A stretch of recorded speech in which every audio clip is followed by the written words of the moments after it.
हम लोग addition of water over alkene की बात करने जा रहे हैं। इलेक्ट्रोफिलिक एडिशन में addition of water over alkene. तो हम लोग पीछे एल्कीन की प्रॉपर्टीज में हम कंटिन्यू कर रहे हैं। कंटिन्यूड। तो आज हम बात कर रहे हैं addition of water in acidic media over alkene। Water का एडिशन भी एल्कीन के ऊपर इलेक्ट्रोफिलिक एडिशन है। मान लो हमारे पास कोई एल्कीन है और इस पर हम वाटर का एडिशन करें तो एक पे एच आया और दूसरे कार्बन पर OH आया, तो बन क्या गया? एल्कोहल। क्लियर? ये जो रिएक्शंस है इलेक्ट्रोफिलिक एडिशन है, तो this reaction also proceeds via carbonium ion intermediate. तो पहले H+ of media will go to any carbon of carbon double bond, क्योंकि ये सिमेट्रिकल है। तो जिस पर H जाएगा उसके बगल वाले कार्बन पर प्लस आएगा, तो बना क्या? ये कार्बोकैटायन। बताया था कार्बोकैटायन बन रहा है तो रीअरेंजमेंट होगा अगर पॉसिबल है तो। रीअरेंजमेंट। अब जो स्टेबल कार्बोनियम आयन बनेगा उस पर water as a nucleophile attack करेगा।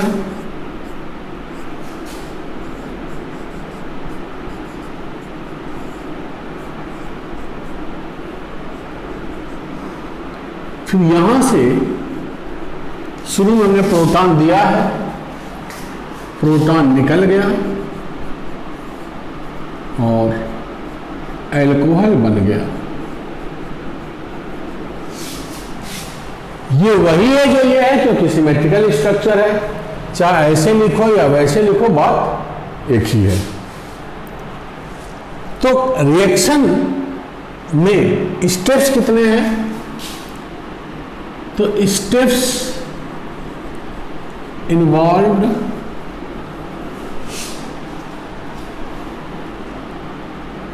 in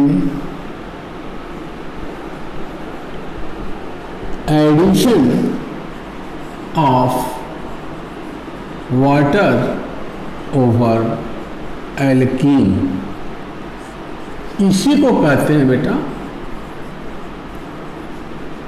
hydration of alkene. अगर हम स्टेप्स की बात करें बेटा तो देखने से लग रहा है पहले H+ डबल बॉन्ड में किसी कार्बन पर जाएगा, एक कार्बोनियम आयन बनेगा, इस कार्बोनियम आयन का रीअरेंजमेंट होगा। अब इसके बाद जो मोर स्टेबल कार्बोनियम आयन बनेगा, रीअरेंजमेंट कब होगा? अगर पॉसिबल होगा तब, जबरदस्ती नहीं। तो जो मोर स्टेबल कार्बोनियम आयन होगा उस पर वाटर ऑक्सीजन पर लोन पेयर ऑफ इलेक्ट्रॉन है, एज ए न्यूक्लियोफाइल अटैक करेगा, प्रोटोनेटेड एल्कोहल बनेगा, जहां से प्रोटॉन निकलेगा और एल्कोहल बन जाएगा। ये क्या है? प्रोटोनेटेड एल्कोहल और फाइनली एल्कोहल। तो first step attack of electrophile to give carbocation. Second step rearrangement. कई बार बात किया हूं, डिटेल जानना हो तो कार्बोकैटायन के उसमें वीडियो में आप देख लीजिए। Rearrangement of carbocation if possible. Third step attack of nucleophile, ये क्या है यहाँ, water over carbocation, and fourth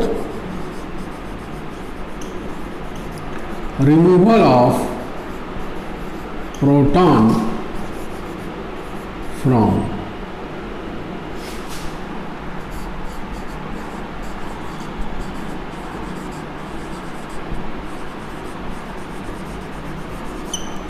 protonated alcohol.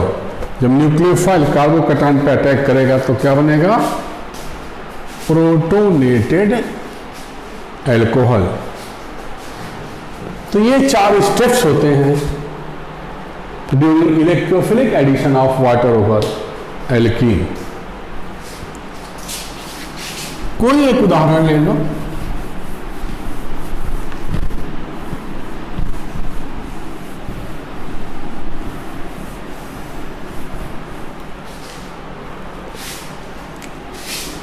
जैसे example, hydration of 3,3-dimethyl-1-butane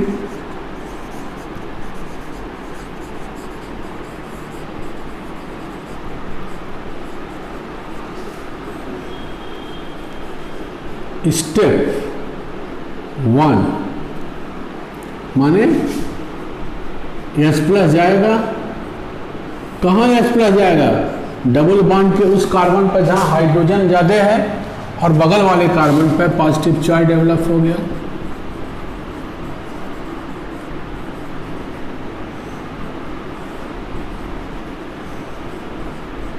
step 2, यहाँ मिथाइल माइनस माइग्रेशन, इसे क्या बोला था हमने, 1,2 shifting.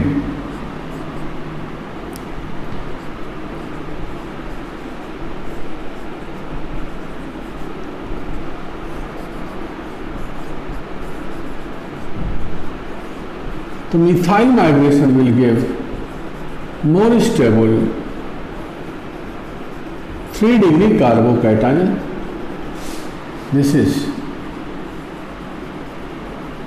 2-degree carbocation. Step 3, attack of nucleophile water over carbocation.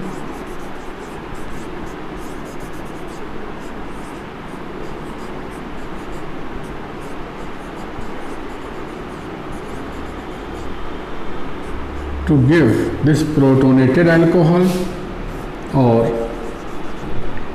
step 4, removal of proton from protonated alcohol to give, this is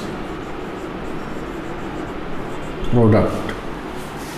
So this is addition of water over alkene. 4 step हैं, जिसमें से दूसरा step हो भी सकता है, नहीं भी हो सकता है, डिपेंड्स कर रहा है क्या कार्बोनियम आयन का रीअरेंजमेंट होगा या नहीं होगा।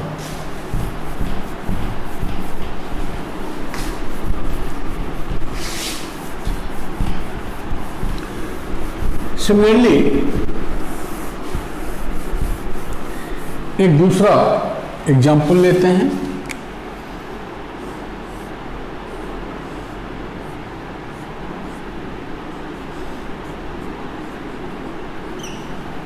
ये एल्कीन है, साइक्लोब्यूटाइल इथाइलिन,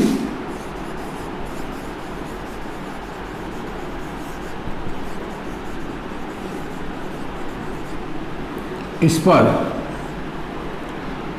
वाटर का addition,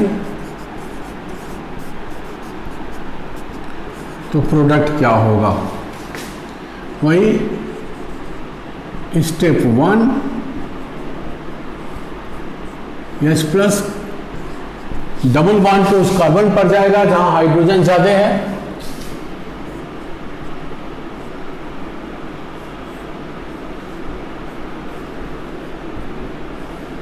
to give this carbocation. हम बात किए थे कार्बोकैटायन में कार्बन प्लस के बगल वाले का मतलब अगर साइकिल के बगल में साइकिल के से जुड़े हुए कार्बन पर अगर पॉजिटिव चार्ज है तो यहाँ 4 मेंबर रिंग के बगल वाले कार्बन पर पॉजिटिव चार्ज है तो रिंग एक्सपेंशन होगा।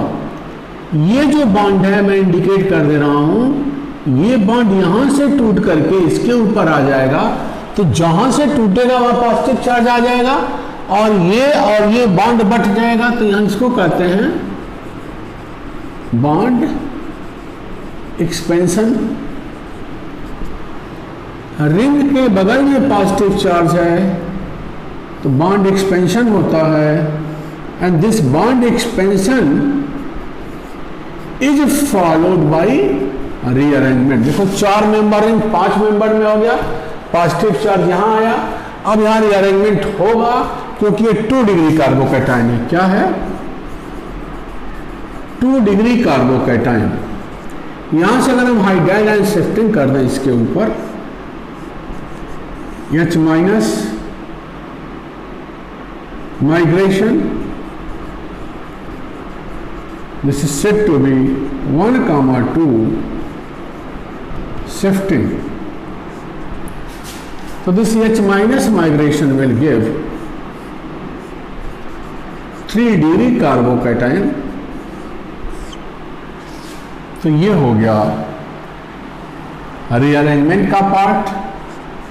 This is step 2। स्टेप 1 एक इंटरमीडिएट दिया, यहां बॉन्ड एक्सपेंशन भी है। अब रिंग में ये पॉसिबिलिटीज हैं, एक स्टेप बढ़ेगा बॉन्ड एक्सपेंशन वाला। कौन सा बॉन्ड? अगर इसका नंबर दे दें 1 2 3 तो 2 और 3 बॉन्ड जाएगा तो बॉन्ड किस में बन जाएगा? वो 1 और 3 के बीच में बॉन्ड बन जाएगा, 1 और 3 के बीच में, और 2 पर यहां पॉजिटिव चार्ज आ जाएगा। तो rearrangement this is cyclic 3 degree carbocation. अब यहां वाटर एज ए न्यूक्लियोफाइल इस पर अटैक करेगा।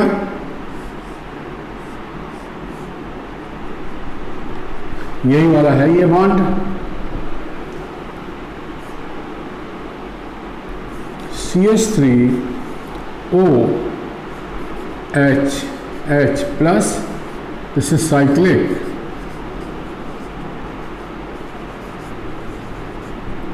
Protonated alcohol. अब यहां से एक lone pair of electron carbon hydrogen bonded electrons oxygen पर आ जाएगा तो फाइनली ये प्रोडक्ट हो जाएगा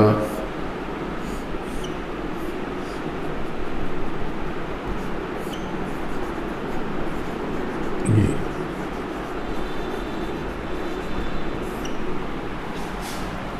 तो रिंग एक्सपेंशन इवन एक रिंग कंट्रैक्शन है जिसको हम कार्बोनियम आयन में डिस्कस किए हैं। तो प्लेलिस्ट में आप कार्बोनियम आयन पर जाइए और कार्बोनियम आयन को एक बार ठीक से समझ लीजिए, अपने आप आपको पता चल जाएगा बॉन्ड का माइग्रेशन आइदर एक्सपेंशन या कंट्रैक्शन या hydride ion alkyl group rearrangement. तो दिस इज इलेक्ट्रोफिलिक एडिशन, और इस इलेक्ट्रोफिलिक एडिशन में हमने पढ़ा है एडिशन ऑफ वाटर या हाइड्रेशन ऑफ एल्कीन। तो एल्कीन के इंपॉर्टेंट प्रॉपर्टीज की हम लोग बात कर रहे हैं जिस पे अक्सर सवाल बनते हैं। एंड नेक्स्ट है ओजोनोलिसिस ऑफ एल्कीन। अगली प्रॉपर्टीज है ओजोनोलिसिस ऑफ एल्कीन। ओजोनोलिसिस में प्रोसेस है, एल्कीन को ओजोन से ट्रीट करते हैं,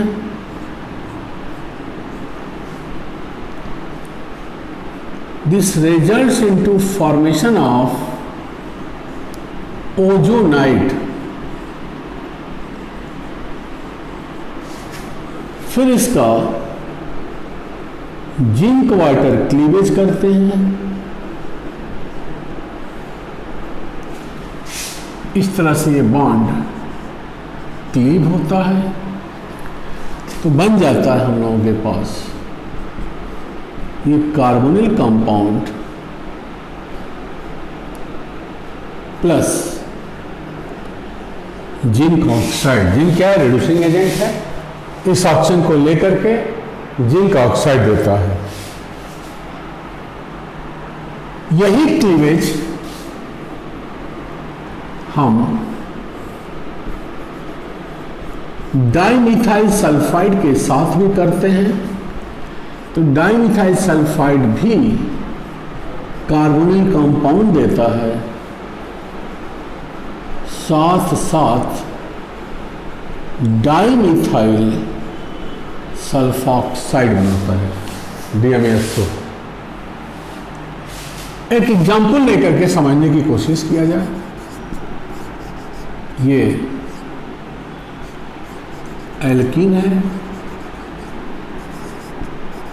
2-मिथाइल ब्यूट 1 ओजोनेसिस किया, तीनों ऑक्सीजन को डबल बॉन्ड हटा करके रिप्रेजेंट कर रहे हैं। डबल बॉन्ड को हमने हटाया, एक को ऊपर किया बीच में और कार्बन से जोड़ दिया, बाकी दोनों को कार्बन कार्बन के नीचे और एक दूसरे से जोड़ दिया, ये ओजोनाइड बन गया। एक जगह है तो ये इसको, दिस इज मोनो ओजोनाइड, एक डबल बॉन्ड पर अगर होगा तो मोनो ओजोनाइड बनेगा। अब जिंक वाटर के साथ अगर क्लीवेज करें या डाइमिथाइल सल्फॉक्साइड के साथ क्लीवेज करें तो ये बॉन्ड क्लीव होगा। जिंक इसके साथ जिंक ऑक्साइड या डाइमिथाइल सल्फाइड क्या देगा? Dimethyl sulphoxide. तो प्रोडक्ट होगा हमारे पास एसिटाल्डिहाइड एंड एसीटोन प्लस इन दोनों में कोई। ध्यान दे बेटा, क्वेश्चन उल्टा पूछा जाता है कि अगर ये और ये दिया है और हाइड्रोकार्बन पता करना है, कुल मिलाकर हुआ क्या है? इस ऑक्सीजन को हटा दो। अगर कार्बोनिल कंपाउंड दिया गया है और एल्कीन बनाना है तो ऑक्सीजन, इस कार्बन का ये ऑक्सीजन, इस कार्बन का ये ऑक्सीजन, ऑक्सीजन को हटा करके उस कार्बन में डबल बॉन्ड लगा दो, तो देखो अपने आप ये स्ट्रक्चर बन गया। इसका मतलब ओजोनेसिस प्रोडक्ट से हाइड्रोकार्बन बना सकते हो, या हाइड्रोकार्बन दिया है तो किए क्या है, हम डबल बॉन्ड हटा करके उन जगहों पर डबल बॉन्ड कार्बोनिल कंपाउंड हमने बना दिया, तो ये बन गया। ये और ये दिया है, जैसे वहां दिया, और हाइड्रोकार्बन को सोचना है तो इस कार्बन के ऑक्सीजन को हटा करके इन दोनों कार्बन के में डबल बॉन्ड लगा दो तो हाइड्रोकार्बन बन जाएगा। तो अक्सर प्रोडक्ट दिया रहता है कार्बन कंपाउंड और हाइड्रोकार्बन निकालना रहता है। यही क्लीवेज अगर हम खाली वाटर के साथ करें तो इसको कहते हैं ऑक्सीडेटिव क्लीवेज, या कई जगह H2O2 भी लिखा हुआ है। H2O2 वैसे भी बनेगा, खाली वाटर लेंगे तो वाटर इस ऑक्सीजन को लेकर के हाइड्रोजन परऑक्साइड देगा। हाइड्रोजन परऑक्साइड, या वैसे देखो मान लो हमने खाली वाटर लिया तो पहले ये एल्डिहाइड दिया, ये कीटोन दिया, प्लस H2O2 क्या है? ये वीक ऑक्सीडाइजिंग एजेंट। ये H2O2 कीटोन का तो कुछ नहीं करेगा, लेकिन एल्डिहाइड को एसिड में कन्वर्ट कर देगा तो मैं ये कह रहा हूं कि अगर क्लीवेज ऑफ ओजोनाइट, ओजोनाइट का क्लीवेज जिंक के एब्सेंस में करो, जिंक नहीं यूज करोगे तो एल्डिहाइड का एसिड बन जाएगा। तो इसको कहते हैं ऑक्सीडेटिव ओजोनोलिसिस। ऑक्सीडेटिव ओजोनोलिसिस में एल्डिहाइड का एसिड बनता है, और अगर एल्डिहाइड ही बन रहा है, कीटोन का नहीं, एल्डिहाइड का, और एल्डिहाइड ही बन रहा है, फर्दर इस एल्डिहाइड का ऑक्सीडेशन नहीं हो रहा है, तो ये जो प्रोसेस है this is reductive ozonolysis. Reductive ozonolysis में ओजोनोलिसिस प्रोडक्ट एल्डिहाइड ही रहता है। ऑक्सीडेटिव ओजोनोलिसिस में जो एल्डिहाइड है वो एसिड में कन्वर्ट हो जाता है। तो अगर एसिड कोई हाइड्रोकार्बन है जो ओजोनोलिसिस से कार्बोक्सिलिक एसिड और एसीटोन दे रहा है, तो हमको समझ जाना चाहिए कि इस केस में जो ओजोनाइट का क्लीवेज है वो जिंक के एब्सेंस में हुआ है, और ये जो एसिड बना है करेस्पॉन्डिंग एल्डिहाइड का है। तो न कुछ तो जिसका एसिड है इसके करेस्पॉन्डिंग एल्डिहाइड सोच लो, यही ऑक्सीडेशन हुआ है और ये बना है। इसके साथ ये कीटोन तो है ही, इस ऑक्सीजन को हटा करके डबल बॉन्ड करोगे तो ये हाइड्रोकार्बन मिल जाएगा। बोलो, या ये और ये दिया है, मान लो एल्डिहाइड तक नहीं सोच पा रहा ऑक्सीडेटिव ओजोनोलिसिस में, एसिड और कीटोन दिया हुआ है, डायरेक्ट हाइड्रोकार्बन निकालना है, तो ऐसे केस में कार्बोक्सिलिक कार्बन पर और कार्बोनिल कार्बन पर डबल बॉन्ड बनाओ ऑक्सीजन हटा करके। तो कार्बोक्सिलिक कार्बन और कार्बोनिल कार्बन पर अगर हम डबल बॉन्ड बनाएंगे तो ये स्ट्रक्चर आया, ये एसिड है। इसका मतलब कि इस वाले कार्बन पर हाइड्रोजन ही होगा, क्योंकि और कोई कार्बन तो आ नहीं सकता। कारण कि जब एल्डिहाइड बनेगा तभी वो एसिड में कन्वर्ट होगा। या वैसे भी देखो मैं क्या कह रहा हूं, इस कार्बन पे और इस कार्बन पे ऑक्सीजन हटा करके डबल बॉन्ड लगा दो। यहाँ 2 ऑक्सीजन हटाओगे, यहाँ 1 ऑक्सीजन हटाओगे, डबल बॉन्ड लिख दोगे। बात है हाइड्रोकार्बन की, तो कार्बन की वैलेंसी सेटिस्फाई कर दो। जहां कार्बन की वैलेंसी 4 से कम है वहां हाइड्रोजन से पूरा कर दो वैलेंसी 4। तो यहाँ 3 ही था तो चौथा हाइड्रोजन ही होगा। तो यही बात हुई। बोलो, तो एसिड और एसीटोन दिया है, इस कार्बन और इस कार्बन पर डबल बॉन्ड लगाएंगे ऑक्सीजन हटा करके। ये देखना है डबल बॉन्ड लगाने के बाद जो हाइड्रोकार्बन है क्या हर कार्बन की वैलेंसी सेटिस्फाई हो गई है कि नहीं। जिस कार्बन में 4 से कम वैलेंसी दिख रही है वहां 1 हाइड्रोजन अटैच कर दो और आपको मिल जाएगा। तो सिंपल एल्कीन का अगर हमें ओजोनोलिसिस करना हो तो सिंपल एल्कीन ओजोनोलिसिस का ये एक मेथड है। बड़ा इंपॉर्टेंट कंसेप्ट है बेटा। प्रोडक्ट दिया रहता है, हाइड्रोकार्बन निकालना होता है। इसी तरह के सवाल ओजोनोलिसिस से पूछे जाते हैं। जैसे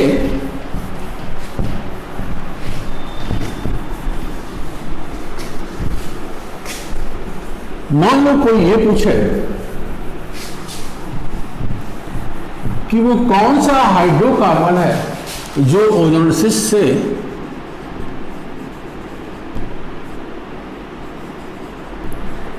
ब्यूटेनोइक एसिड एंड ब्यूटेनोन, ये किसका ओजोनोलिसिस से। अब देखो ये एसिड है, इसका मतलब जो क्लीवेज हो रहा है ओजोन से रिएक्शन करने के बाद वो किससे हो रहा है, सिर्फ वाटर के साथ। और एल्डिहाइड का एसिड बना हुआ है, इसका मतलब ये ओजोनोलिसिस ऑक्सीडेटिव ओजोनोलिसिस। क्वेश्चन है कि फाइंड आउट हाइड्रोकार्बन, उस हाइड्रोकार्बन को बताओ जो ozonolysis followed by zinc water cleavage क्या दे रहा है, butanoic acid plus butanoic acid and butanone, और इस हाइड्रोकार्बन का स्ट्रक्चर बनाना है। तो ध्यान दे बेटा, क्या बात कर रहा था, ये कार्बन और ये कार्बन पे ऑक्सीजन हटा हटा करके डबल बॉन्ड लगा दो। तो CH3 CH2 CH2 C, carbon या ऑक्सीजन तो हटा दिया, चलो पूरा हटा दिया, यहां ये ऑक्सीजन हटाया, यहां ये पूरा हटा दिया हमने, तो ये C आ गया, और यहाँ CH3 CH2 CH3। क्या बात कर रहा हूं मैं कि सबने कार्बन की वैलेंसी 4 है, इस कार्बन को छोड़ करके पता करना हाइड्रोकार्बन को वैलेंसी 3 दिख रही है, तो चौथा यहाँ क्या आ जाएगा, क्योंकि एसिड बन रहा है हाइड्रोजन, चौथा क्या हो गया, हाइड्रोजन। तो इस तरह से यह हाइड्रोकार्बन होगा जो ओजोसिस followed by zinc water cleavage butanoic acid और ब्यूटेनोन देगा।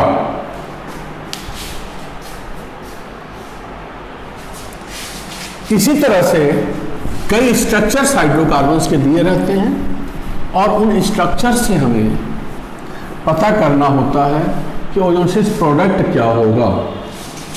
एक बार देखा गया था कि what will be ozonolysis product of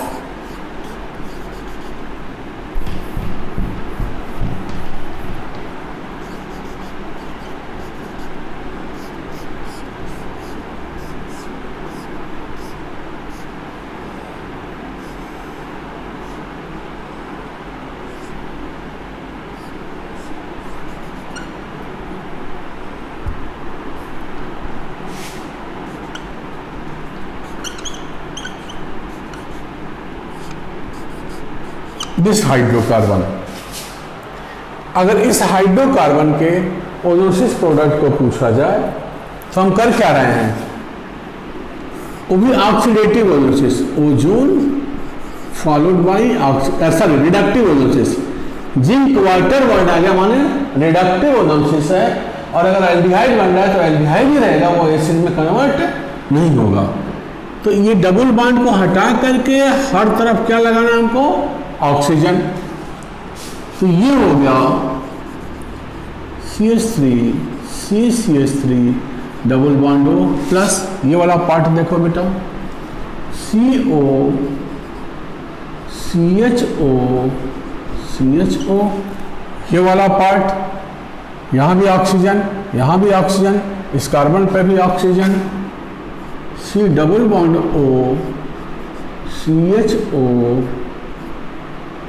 again CHO, ये वाला पार्ट, यहाँ ऑक्सीजन, यही देगा ऊपर वाला acetone, O double bond C CH3 मन से सोचो, इनको देख करके इस हाइड्रोकार्बन को सोचो, देखो यहाँ ऑक्सीजन हटा के डबल बॉन्ड, यहाँ ऑक्सीजन हटा के डबल बॉन्ड, यहाँ ऑक्सीजन हटा के डबल बॉन्ड, यहाँ ऑक्सीजन हटा के डबल बॉन्ड कराएं तो ये हाइड्रोकार्बन मिल जाएगा कि नहीं, या डबल बॉन्ड को तोड़ करके वहाँ ऑक्सीजन लगा दें तो ये ओजोसिस प्रोडक्ट हो जाएगा।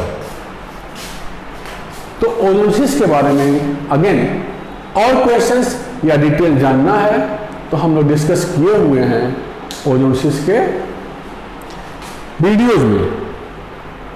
आप ओजोसिस का हेडिंग डालिए और एडोजिन में के वीडियो में एडोजिन चैनल पर आप ओजोसिस के बारे में डिटेल पढ़ लीजिए। कुछ क्वेश्चंस जो यहाँ मैं रिवाइज करना जल्दी समझ रहा हूँ,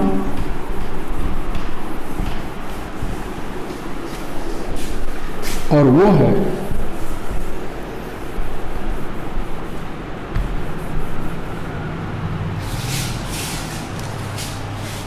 क्वेश्चन है कि कोई हाइड्रोकार्बन है,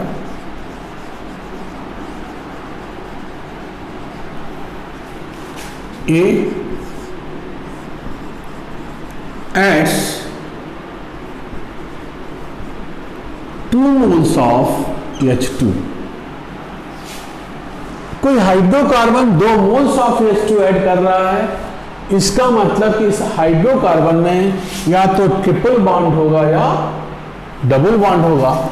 adds 2 mole of H2 to give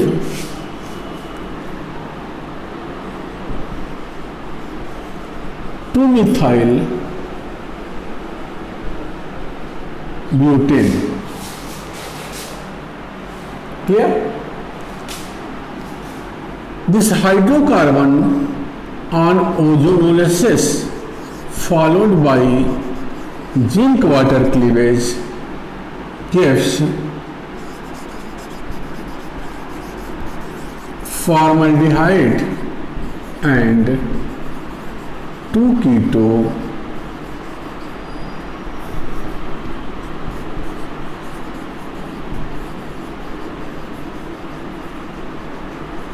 propanol.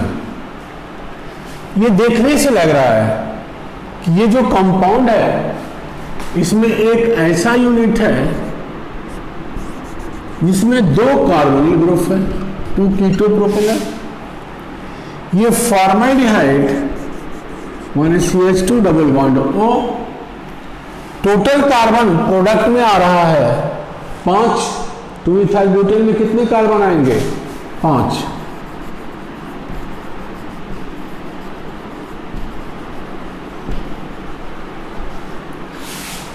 बोलो, इन दोनों को मिला करके कितने हैं? 3 यहां है, एक यहां है, 4।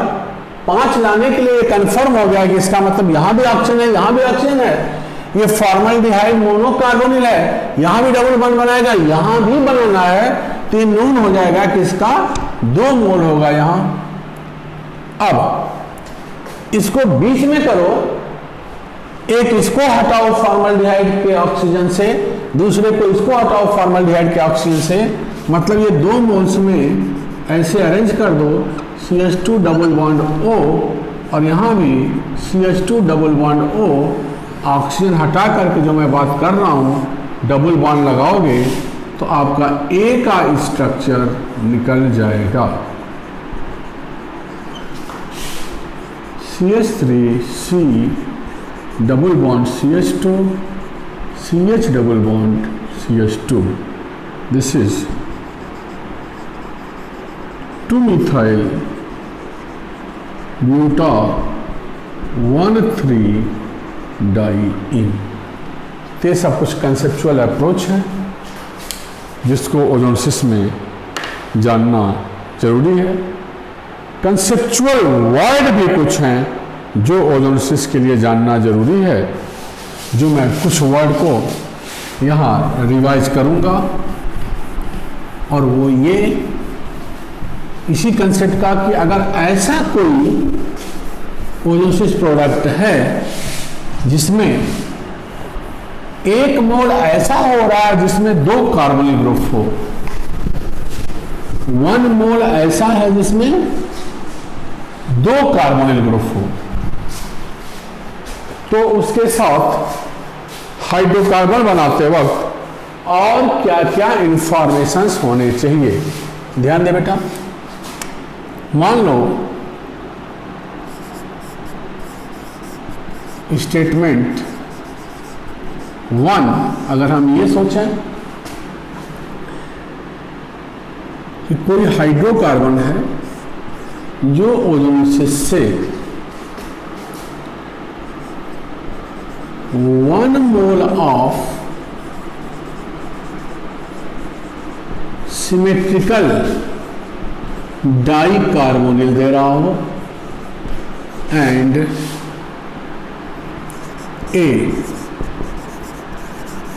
2 moles of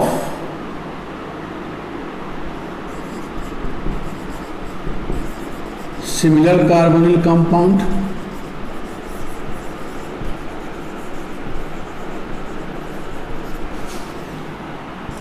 B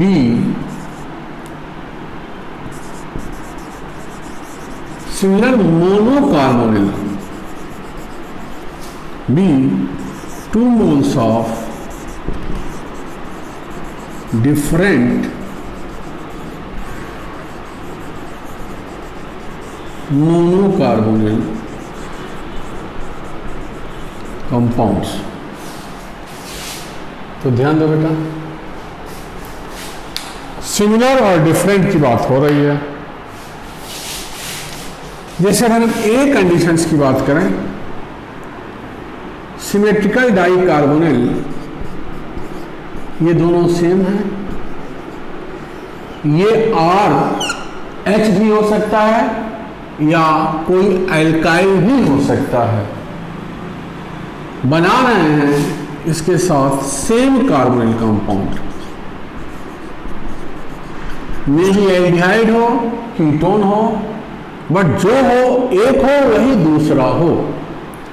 ऐसे केस में जो हाइड्रोकार्बन बनेगा, ये hydrocarbon, here we get only one एल्का, ओनली वन स्ट्रक्चर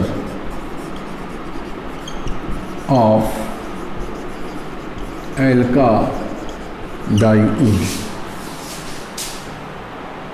ठीक है। एग्जाम्पल, एक ग्लाइऑक्सल है और एक एसीटोन है। यहां से ऑक्सीजन हटा के डबल बॉन्ड, इधर से ऑक्सीजन हटा के डबल बॉन्ड, तो एक ही स्ट्रक्चर बनेगा एल्काडाइन का।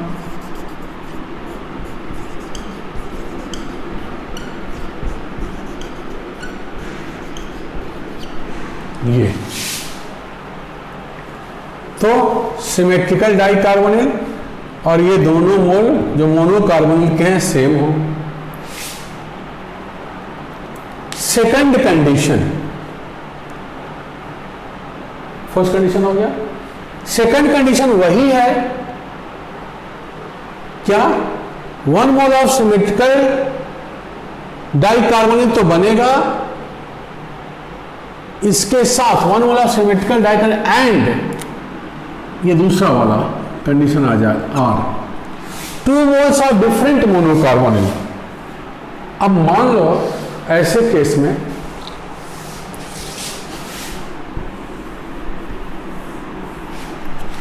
एक एल्डिहाइड हो और एक कीटोन हो, तो इस केस में भी ओनली वन स्ट्रक्चर ऑफ एल्काडाइन बनता है। इस केस में भी ओनली वन स्ट्रक्चर ऑफ एल्काडाइन बनेगा।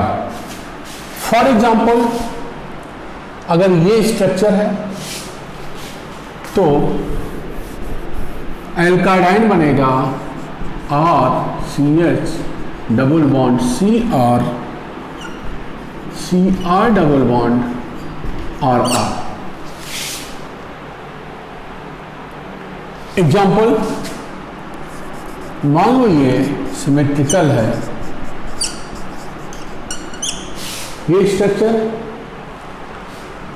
दोनों मिथाइल डाई मिथाइल ग्लाइऑक्सल,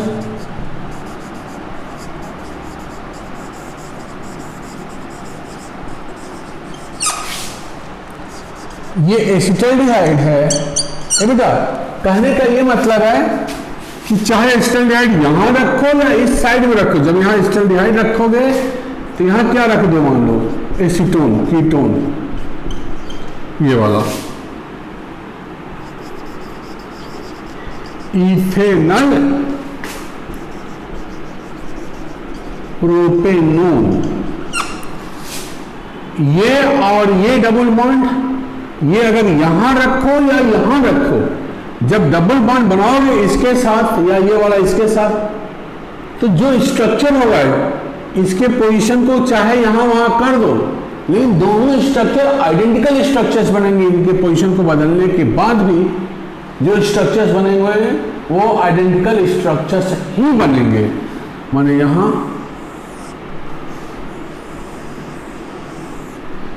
इसी तरह का डबल बॉन्ड कंटेनिंग स्ट्रक्चर बनेगा जब ये यहाँ हो और ये यहाँ हो तब भी। तो इस केस में जो हाइड्रोकार्बन बना CH3CH double bond CCH3, again single bond CCH3 double bond CH3 तो 1 मोल ऑफ सिमेट्रिकल डाइकार्बोनिल, इसके साथ 2 मोल्स ऑफ सिमेट्रिकल मोनोकार्बोनिल दें तब भी एक ही स्ट्रक्चर बनेगा एल्काडाइन का, या 2 मोल्स ऑफ डिफरेंट मोनोकार्बोनिल दें तब भी एक ही स्ट्रक्चर बनेगा एल्काडाइन का। लेकिन अगर बेटा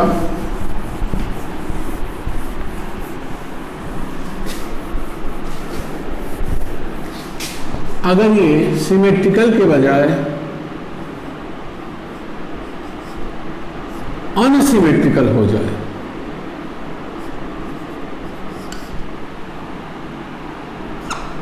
ऐसे केस में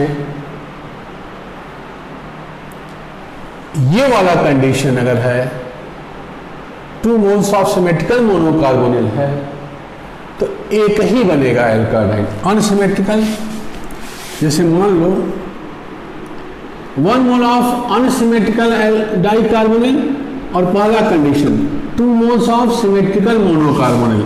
अनसिमेट्रिकल का मतलब हम लोग ये लेंगे सिमेट्रिकल, ये एस्टल्डिहाइड है और ये भी एस्टल्डिहाइड सेम है।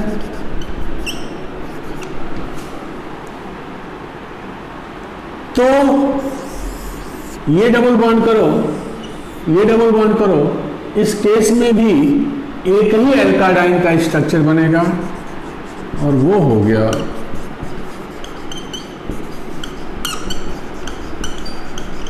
ये। लेकिन अगर ये दोनों अलग हैं, सेकंड केस की बात कर रहे हैं, ये हो गया फर्स्ट केस अनसिमेट्रिकल डाइकार्बोनिल, ये दोनों सेम हैं तो एक ही स्ट्रक्चर बनेगा, ओनली वन स्ट्रक्चर ऑफ एल्काडाइन। दूसरा कंडीशन, कंडीशन बी, अब यहां देख ले बेटा, ये दोनों डिफरेंट हैं।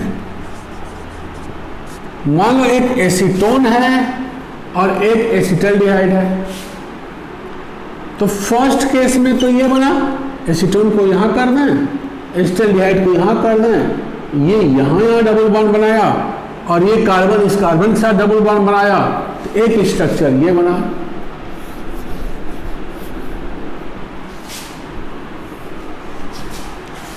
बदल दें, यही कारण कैसे एक है, इसका मतलब क्या है कि मान लो ये अनसिमेट्रिकल है, यहां मैंने एसिटल्डिहाइड लिख दिया और यहां मैंने एसीटोन लिख दिया, तो ये डबल बॉन्ड और ये यहां डबल बॉन्ड बनाएगा ऑक्सीजन हटा हटा के, तो यहां जो स्ट्रक्चर बना CH3CH double bond CCH3CH double bond CCH3CH3, ये स्ट्रक्चर बना। देखो बेटा, इस केस में ये बना,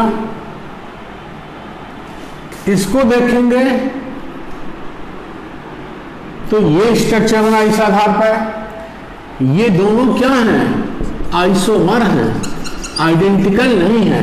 these are not identical but these are isomer. दोनों केस में दो स्ट्रक्चर एल्काडाइन का बना है और ये दोनों स्ट्रक्चर आपस में क्या है? आइडेंटिकल। जैसे मान लो ये A है और ये B है, तो A and B are isomers not identical. तो बताना क्या चाह रहा था? अगर 1 मोल ऑफ अनसिमेट्रिकल डाइकार्बोनिल है, इसके साथ बी वाला कंडीशन, जो दोनों मोल्स मोनोकार्बोनिल हैं वो अलग अलग हैं, तो ऐसे केस में दो स्ट्रक्चर्स बनेंगे, दो आइसोमेरिक स्ट्रक्चर बनेंगे एल्काडाइन के। अगर ऐसा नहीं, इस केस के अलावा ये और ये कंडीशन छोड़ दो तो बाकी जो भी कंडीशन यूज किए थे उसमें एक ही एल्काडाइन का स्ट्रक्चर बनेगा।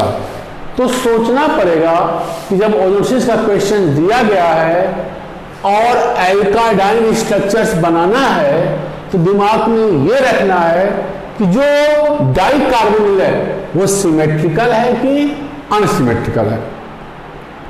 अगर डाइकार्बोनिल अनसिमेट्रिकल है, बस ये ध्यान दो, अगर डाइकार्बोनिल अनसिमेट्रिकल है और दोनों मोनोकार्बोनिल डिफरेंट हैं तो दो स्ट्रक्चर बनेगा एल्काडाइन का और वो दोनों स्ट्रक्चर आपस में क्या होंगे, आइसोमर होंगे।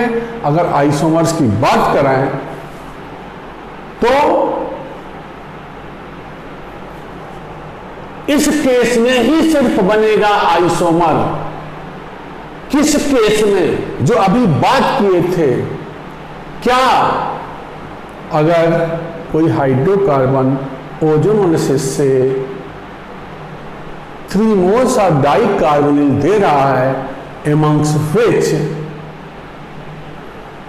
3 मोल्स ऑफ कार्बोनिल कंपाउंड्स दे रहा है, इन 3 मोल्स में से 1 मोल अनसिमेट्रिकल डाइकार्बोनिल है और बाकी जो दोनों मोनोकार्बोनिल हैं वो डिफरेंट हैं। ऐसे सिचुएशन में दो आइसोमेरिक स्ट्रक्चर बनेगा एल्काडाइन का। 1 मोल ऑफ अनसिमेट्रिकल डाइकार्बोनिल और ये जो मोनोकार्बोनिल है ये दोनों डिफरेंट हैं। ऐसे केस में ए और बी दो आइसोमेरिक स्ट्रक्चर बनेंगे एल्काडाइन का। ये इंपॉर्टेंट है, इस सिचुएशन को देखिएगा, कभी कभी कंपटीशन में पूछ दिया जाता है। तो अगेन रिमेनिंग प्रॉपर्टीज हम अब शुरू करेंगे। ऑक्सीडेशन ऑफ एल्कीन, एल्कीन की प्रॉपर्टी अगेन कंटिन्यू करेंगे नेक्स्ट वीडियो में। तो मैं ग्रेजुएट हुए बताया था, आप वीडियो को लाइक करिए, शेयर करिए और चैनल को सब्सक्राइब करिए। जो भी बताया जा रहा है सब इम्पॉर्टेंट कंसेप्ट्स है, समझने की कोशिश करिए। कोई डाउट हो तो ज़रूर हमसे पूछिए। डिस्क्रिप्शन बॉक्स में जाइए, नंबर दिया गया है, हमसे डिस्कस करिए। थैंक यू बेटा।